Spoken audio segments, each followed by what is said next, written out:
Hi students, it's me Imran Abdullah, your MDCAT instructor. आज के जो हमारा एमडी कैट के हवाले से टॉपिक ऑफ डिस्कशन है दैट इज़ प्रोटीन। हम प्रोटीन के ऊपर जो है वो डिस्कस करने वाले हैं। अब प्रोटीन ऑर्गेनिक कंपाउंड है, पॉलीमर है, ठीक है। और याद रखिएगा, सबसे पहला एमसीक्यू जो एमडी कैट में इससे पूछा गया है कि सबसे ज़्यादा most abundant organic molecule living organisms की, एनिमल्स की बॉडी में कौन है, तो प्रोटीन है। और सबसे अबंडेंट और इनऑर्गेनिक मॉलिक्यूल कौन सा है? वाटर है। Abundant protein, inorganic water. क्या है ये? बेसिकली पॉलीमर है। पॉलीमर पॉलीमर वो होता है जो मोनोमर्स से मिलके बने, सब यूनिट्स से मिलके बने। सब यूनिट्स क्या हैं इसके? आप लोगों को पता है, अमाइनो एसिड्स। बहुत सारे अमाइनो एसिड्स मिलते हैं और हमारे पास क्या बनता है?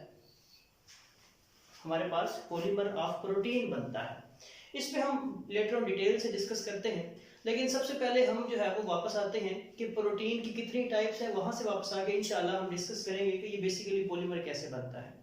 हमारे पास प्रोटीन की बहुत सारी टाइप्स लिखी हुई हैं। सबसे पहले आपकी बुक में लिखा है एंजाइम, देन लिखा है हार्मोन, ठीक है। देन आपकी बुक में लिखा हुआ है मायोसिन, ओके। देन जो है वो आपकी बुक में लिखा है हीमोग्लोबिन। ये सारी की सारी जो है वो प्रोटीन की डिफरेंट फॉर्म्स हैं, ठीक है। उसके बाद फिब्रिन लिखा हुआ है, ठीक है।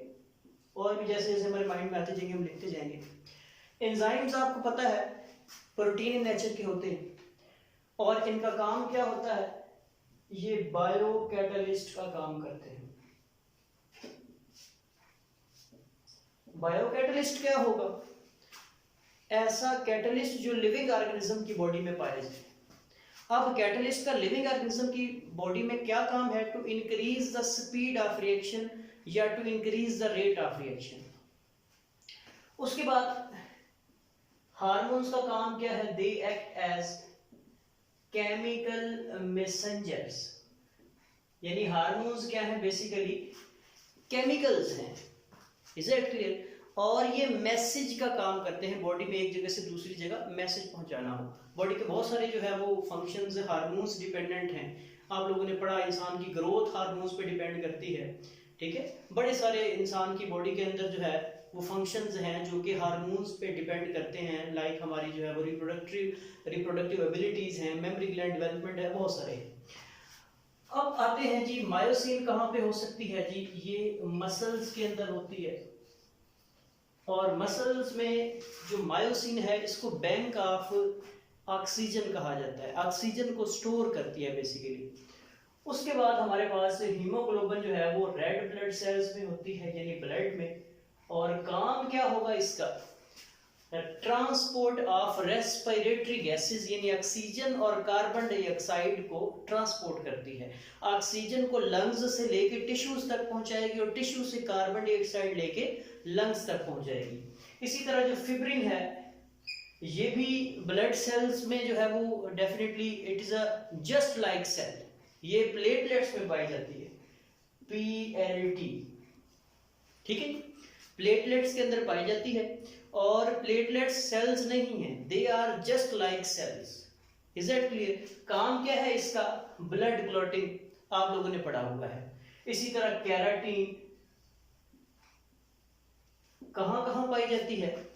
मसल्स, नेल्स के अंदर एंड हेयर्स के अंदर। Is it clear? अब यहाँ पे ये तो एक छोटा सा इंट्रोडक्शन था कि ये प्रोटीन का कहाँ पे क्या क्या काम है। अब हम वापस आते हैं कि ये जो प्रोटीन पॉलीमर है, किसका पॉलीमर है? अमाइनो एसिड का। यानी दो अमाइनो एसिड आपस में मिल रहे हैं। ये दो अमाइनो एसिड क्या है? Basically these are monomers. इनके दरमियान कोई फोर्स ऑफ अट्रैक्शन होगी तो ये आपस में जुड़ेंगे और एज अ रिजल्ट क्या बनेगा? प्रोटीन बनेगी। अब सबसे पहले हमें पता होना चाहिए अमाइनो एसिड होता क्या है। देखिए, अमाइनो एसिड ये ऐसा मोनोमर है जो चार चीजों पे मुश्तमिल होता है मेजरली: कार्बन, हाइड्रोजन, ऑक्सीजन। ठीक है, ये तीन चीजें। जो यूनिक चीज है इसके अंदर, जो किसी और उसके अंदर नहीं हो सकती, वो क्या है? नाइट्रोजन। यानी ऐसा केमिकल कंपाउंड जो कार्बन, हाइड्रोजन, ऑक्सीजन और नाइट्रोजन से मिलकर बना हो, उसे क्या कहेंगे? अमाइनो एसिड कहेंगे। अब हम आते हैं इसके जनरल फार्मूला की तरफ कि एक अमाइनो एसिड को जनरली रिप्रेजेंट कैसे किया जाता है। तो हमारे पास इसकी कुछ रिप्रेजेंटेशन इस तरह से है। अब पहले मैं इसको डिफाइन कर दूं। अमाइनो एसिड जो इसका जनरल फार्मूला है, उसको ऐसे डिफाइन करेंगे कि जनरली आप कहें कि अमाइनो एसिड को हम ऐसे डिफाइन करेंगे: ऐसा कंपाउंड जिसके अंदर दो मेजर ग्रुप एक ही जो है वो कंपाउंड के अंदर हों। कौन से दो फंक्शनल ग्रुप? एक कार्बोक्सिलिक एसिड, दूसरा अमाइनो एसिड। ठीक है, हमारे पास मैंने क्या बताया? Carboxylic acid and amino acid जब दोनों एक ही कंपाउंड में हो तो हम उसे क्या कहेंगे? Amino acid. हम इसको लिख के देख लेते हैं। ये कुछ इस तरह से होगा। हमारे पास अमाइनो एसिड के अंदर क्या होगा? सबसे पहले अमाइनो ग्रुप होगा, NH2 कहते हैं, ये H2N भी कह देते हैं। ये अटैच है कार्बन के साथ, और उसके बाद इसके साथ क्या अटैच है? कार्बोक्सिलिक ग्रुप अटैच है। Is that clear? यहां से अभी हमने एंड पे बड़े सारे एमसीक्यूज भी निकालने हैं। अब इसके साथ ऊपर R ग्रुप है और नीचे क्या है? हाइड्रोजन है। याद रखें, डिफरेंट टाइप्स के अमाइनो एसिड्स हैं। आपकी बुक में मेंशन है कि almost round about total number of amino acid जो है वो कितने हैं? 3000। ठीक है, उनमें लिविंग ऑर्गेनिजम्स की बॉडी के अंदर जो पाए जाते हैं वो है 170 टाइप्स के, सॉरी 170 है टोटल। अब उसमें जो एनिमल्स की अगर हम बात करें, क्योंकि ये 170 टाइप तो all types of living organisms के अंदर जो प्रोटीन पाई जाती है उनमें है।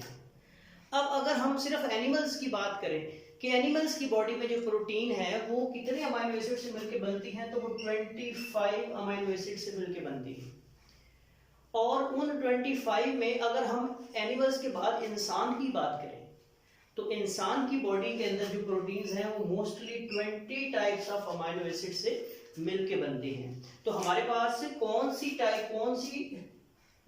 अमाइनो एसिड्स जो है वो मोस्ट कॉमन है, तो वो है हमारे पास 20 amino acids are most common.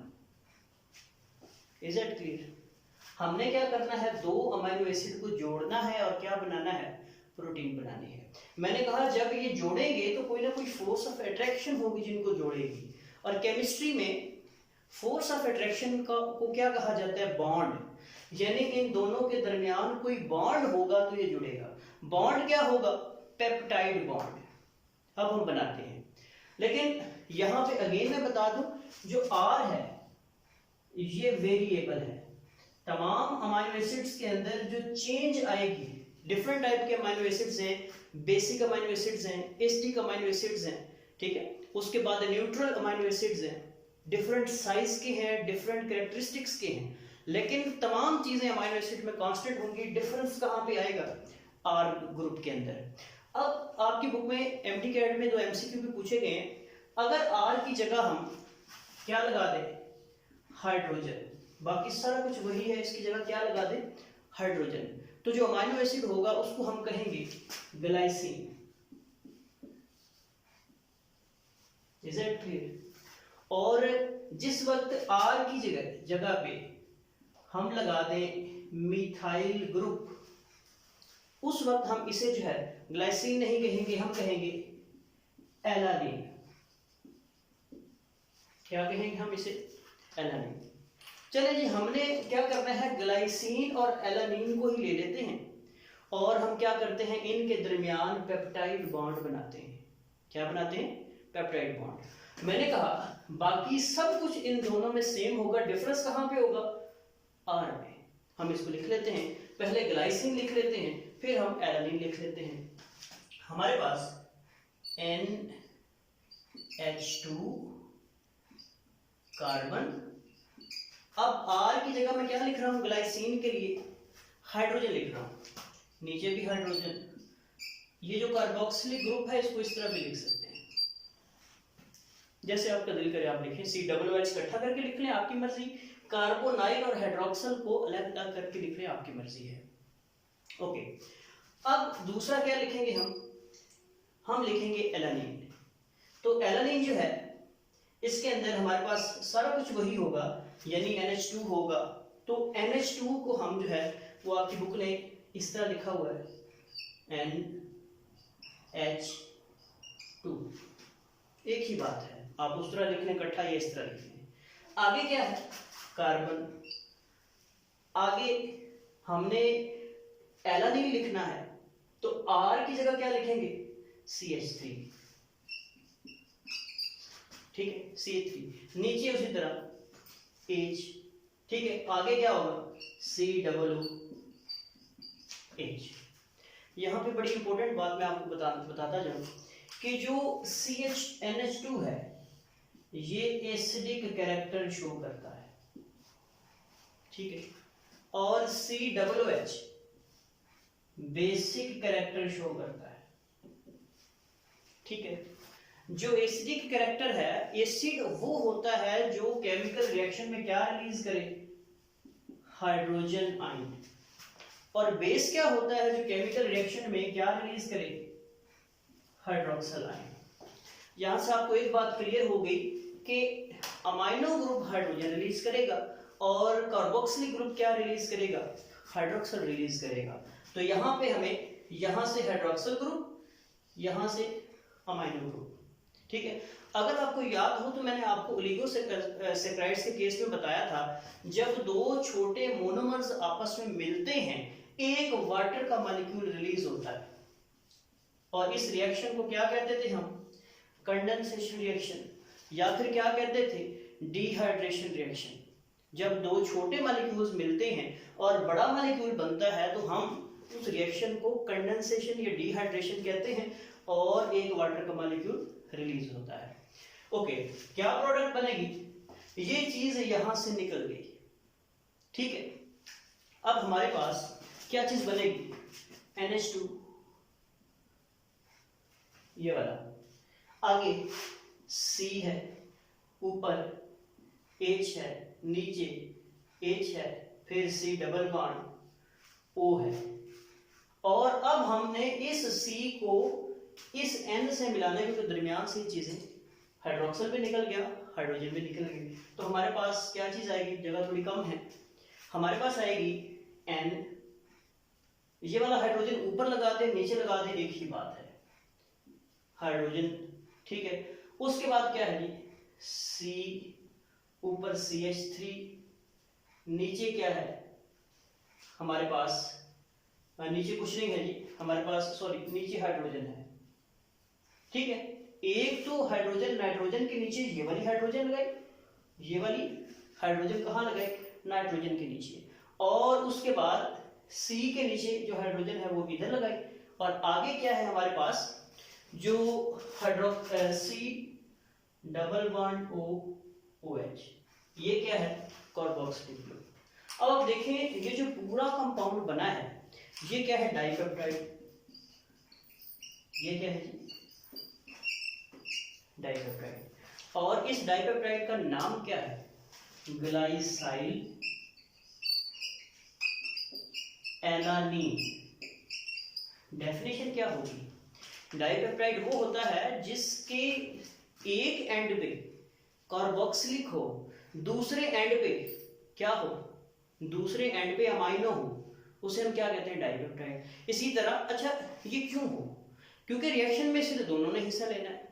एक साइड पे एक अमाइनो एसिड का क्या होगा, ये बनता कब है, ये लिंकेज कब बनेगी, एक अमाइनो एसिड का कार्बोक्सिलिक ग्रुप से हाइड्रोक्सल निकलेगा, दूसरे के अमाइनो ग्रुप से क्या निकलेगा, हाइड्रोजन निकलेगा, और एज अ रिजल्ट क्या रिलीज होगा, वाटर रिलीज होगा, ठीक है। अब हमारे पास यहाँ पे जो लिंकेज बनी है वो क्या है, अगर हम देखें बॉन्ड C और N के दरमियान बॉन्ड बना है, हम इस बॉन्ड को क्या कहेंगे?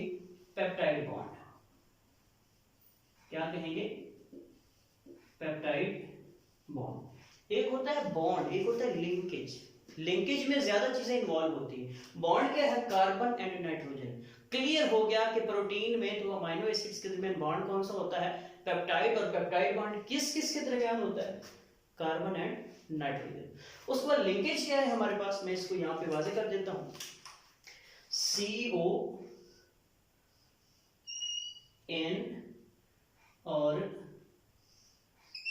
H। CONH is a peptide linkage and CN is a peptide bond। यहां पे आखिरी चीज मैं आपको बता दूं कि एक जो डाई पेप्टाइड होता है उसके अंदर कितने पेप्टाइड बॉन्ड होते हैं? एक peptide bond. Dipeptide molecule या डाई पेप्टाइड कंपाउंड, उसके अंदर एक पेप्टाइड बॉन्ड होता है। अगर ट्राई पेप्टाइड हो, ट्राई पेप्टाइड का मॉलिक्यूल हो तो दो पेप्टाइड बॉन्ड होंगे। टेट्रा पेप्टाइड हो तो कितने होंगे? तीन जो है वो हमारे पास पेप्टाइड बॉन्ड होंगे। तो यहां तक जो है वो प्रोटीन का इंट्रोडक्शन था। अब तक के लिए इतना ही। अपने इंस्ट्रक्टर को इजाजत दीजिए। अल्लाह हाफिज।